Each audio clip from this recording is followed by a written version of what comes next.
Let's talk about the newest fashion trend that we have been seeing everywhere lately, a brooch. But is it really a new trend?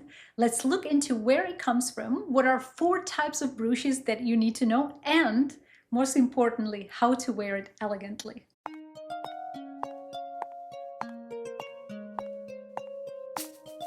As you might suspect, I do love a nice brooch. I think it's very elegant, it's a very traditional piece of jewelry, but I also think it can be very creative. The many options that we can wear it and creative ways that we can use it. Traditionally, brooch is worn on the left side of our body, and there are 3 reasons for it.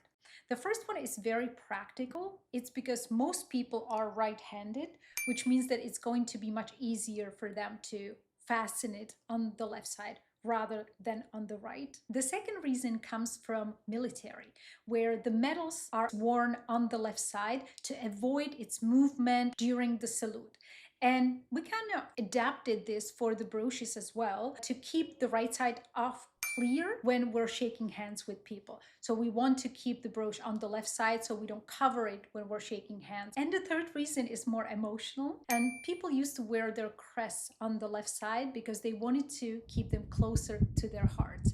And again, we kind of kept this tradition going. And I can see, especially during the Victorian times, when people started to wear the cameos, the carved portraits of somebody they loved, they wanted to keep them closer to their heart. If your garment or your dress is more appropriate to have it on the right side, design-wise, style-wise, you can of course do that. There is no hard rule about this, but there are also other ways how you can wear a brooch. You can pin it to your hair, you can pin it to your head, we can wear it on our handbag, we can secure it on a scarf. Just make sure to avoid wearing them on some of the more delicate fabrics, just like silk, lace, chiffon, or satin. Now, as part of outfits, the brooch actually started as a very practical tool in the Bronze Age and only slowly evolved into the decorative ornaments that we wear them for and then we know them to be today. And the reason was, before the invention of the buttons, people needed to secure their clothing, so they used these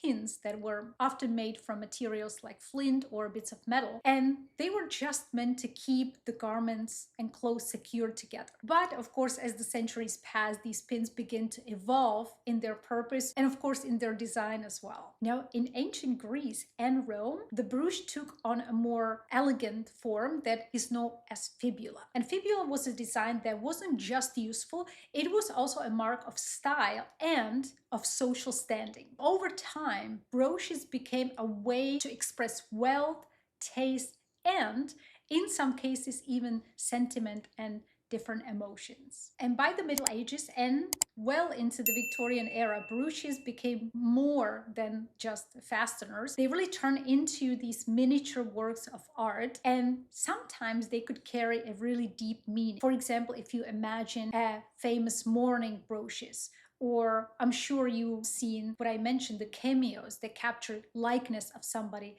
that you loved. And by the 20th century, brooches reached their peak under Queen Elizabeth II. She was known for her sapphire and diamond pieces, and she really turned the brooch into a royal trademark. There are generally 4 types of brooches. The first one is Entreblanc. It's a name that means to tremble in French. This style became very popular in the 18th and 19th century, and it was designed with these tiny springs that allowed parts of the brooch, like flower petals, for example, or insect wings, to move with the movement of the person wearing it. So it made the brooch in a way alive because it would reflect light and it would move on its own in a very lively manner. Next up is a cameo brooch, which I mentioned already, and that one is perhaps the most classic one of them all. These pieces feature some delicate relief carvings. Often these are faces, or it can be mythological scenes, sometimes religious figures,